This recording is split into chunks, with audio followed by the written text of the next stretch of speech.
नमस्कार, मैं त्रिभुवन शर्मा और आप देख रहे हैं एटी समाचार। तो चलिए शुरुआत करते हैं इस वक्त की प्रमुख खबर से। प्रयागराज तीर्थराज में महाकुंभ मेला का प्रारंभ हो चुका है। तब पूरे भारतवर्ष और दुनिया के कोने कोने से विविध वेशभूषा और अपनी साधना में रत साधु संतों का आगमन हो रहा है। उन संतों के बीच संस्कृत भाषा के वेदांत विषय में 3 बार केंद्र सरकार से गोल्ड मेडल प्राप्त संत महात्मा का भी आगमन हुआ है। ये संत का नाम महामंडलेश्वर श्री ऋषि भारती महाराज है, जो गुजरात से आए हुए हैं। महामंडलेश्वर ऋषि भारती जी महाराज ने 2008 में पूरे भारत में प्रथम क्रमांक के साथ वेदांत विषय का अभ्यास पूर्ण करके वेदांताचार्य की उपाधि प्राप्त हुई है। जब वेदांत का अभ्यास पूर्ण हुआ तब अपने विद्या गुरु को दक्षिणा देने गए। तब विद्या गुरु ने कहा कि बेटा, आपने जो विद्याभ्यास किया है वो सनातन धर्म और राष्ट्र की सेवा में समर्पित करना, यही मेरी गुरु दक्षिणा है। आज 42 वर्ष की आयु में 2008 से लगातार निष्काम भाव से अपने गुरु मूर्तियों के आशीर्वाद से UK, Singapore, Dubai, मस्कत, Mauritius, Nepal सहित विदेश में और भारत के कई राज्यों में परिभ्रमण करके सनातन धर्म का प्रचार प्रसार कर रहे हैं।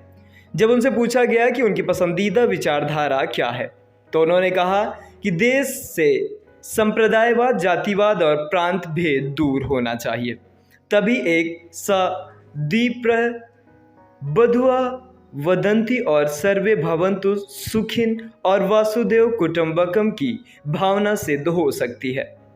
भारत देश ने जितना स्थान शंकराचार्य को दिया है, उतना ही स्थान डॉक्टर भीमराव अंबेडकर साहब को भी दिया है। इसलिए सांप्रत काल में जो मनुवाद और अंबेडकरवाद के बीच जो विरोधाभास चल रहा है, उसे दूर करके मनुष्य की योग्यता के अनुसार हर व्यक्ति को सम्मान मिलना चाहिए। चाहे जनरल, ओबीसी, एससी, एसटी, समाज के हर व्यक्ति को योग्यता के अनुसार पद, प्रतिष्ठा, सम्मान मिलना चाहिए। और जो लोगों ने, हकीकत तो ये है कि धर्म हिंसा तथैव च और सठम प्रति सांचम समाचारित की नीति कहती है कि शत्रु को उसी भाषा में समझाना चाहिए जो वो समझता हो।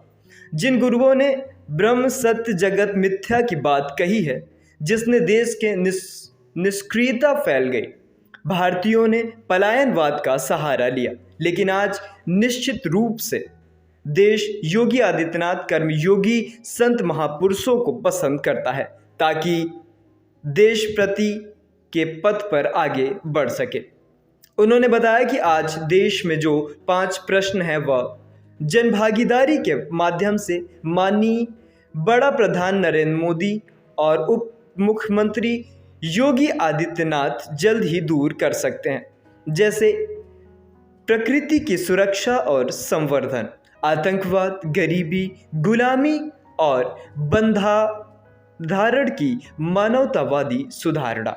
उन्होंने बताया कि 2025 का महाकुंभ मेला जो गंगा, यमुना और सरस्वती के त्रिवेणी संगम में लगा है, वो सिर्फ नदियों का संगम नहीं, बल्कि अपितु ये संगम स्वच्छता, सुरक्षा और सुंदर व्यवस्था का भी त्रिवेणी संगम है। ये भव्यता, दिव्यता और डिजिटल का भी त्रिवेणी संगम है। ये समानता, आजीविका और सांस्कृतिक धरोहर का भी त्रिवेणी संगम है। ये ज्ञान योग, भक्ति योग और निष्काम कर्म योग का भी त्रिवेणी संगम है। ये सुरता, सेवा और समर्पण का भी त्रिवेणी संगम है। ये भजन, भोजन, साधना का भी त्रिवेणी संगम है। यह धर्म सत्ता, राजसत्ता और लोक सत्ता का भी त्रिवेणी संगम है। और ये महाकुंभ आध्यात्मिक प्रयोग भी है। देखिए, अगर हम कट्टरवादी सनातनी हैं तो हमें 2025 बोलना ही नहीं चाहिए, क्योंकि ये तो आंक जो है वो अंग्रेजी है। इसलिए इनका उपयोग यूपी सरकार ने क्यों किया, वो एक सोचने, विचार करने की बात है। पूरे विश्व को कॉन्टेस्ट में रखकर ये अंक का यूज किया होगा।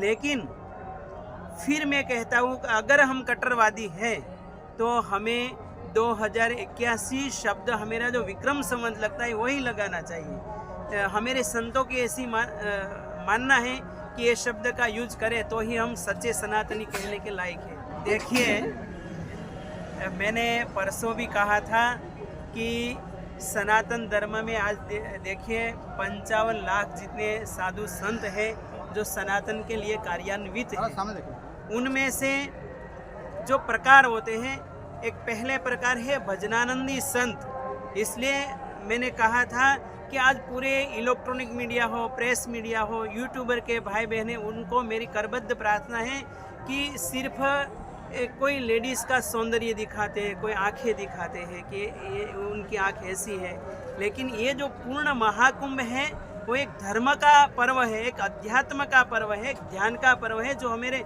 लाखों सालों से आ रही है। एक अमरत्व की खोज का पर्व है और एक आध्यात्मिक प्रयोगशाला है। तो उनको छोड़कर हम शायद, मुझे लगता है कि हम दिशाएं भटक रहे हैं। तो जो भजनानंदी संत है उनको आप क्यों नहीं दिखाते हो?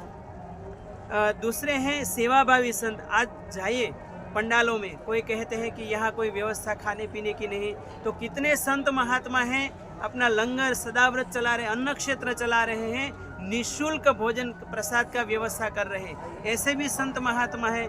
ऐसे संतों के लिए भी कहा गया है कि परोपकाराय सताम विभूतयः।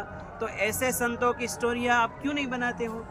और तीसरे संत हैं वो चमत्कार भी करते हैं, लेकिन एक बात याद रखना, चमत्कार की आयुष्य 3 महीना या तो 3 साल ही होती है, वो अपने आप विदाई ले लेते हैं। और चौथा संत है वो प्रदर्शन में ज़्यादा बिलीव करते हैं, लेकिन उसमें एक अच्छी बात होनी चाहिए कि प्रदर्शन करने के बाद दर्शनी बनना चाहिए। अगर प्रदर्शन ही रह जावे तो समझना कि हम दिशाएं वापस भटक रहे हैं। और 5वें प्रकार के संत हैं वो है गुंडे मवाले, ऐसे जो कोई गुरुजन ऐसे लायकात योग्यता के बिना किसी को दीक्षाएं दे देते हैं, संन्यास दे देते हैं, तो बाद में अखाड़े को, सनातन को भी बदनाम करते हैं। और छठे जो संत हैं वो ऐसे अभी भी हैं इस सनातन में कि जिसको खाने पीने की कोई सुविधा नहीं, अपना झोला लेकर परिव्राजक होकर पूरे भारतवर्ष में परिभ्रमण करते रहते। उनको न आश्रम की पड़ी है, न कोई स्थान की पड़ी है, न पैसे की, न कोई वस्तु पदार्थ की। कहीं भी उसको खाना पीना मिल जाए, कहीं सोने का मिल जाए तो अपना आराम और भोजन प्रसाद पाकर तुरंत चले जाते हैं। ऐसे भी संत महात्मा हैं।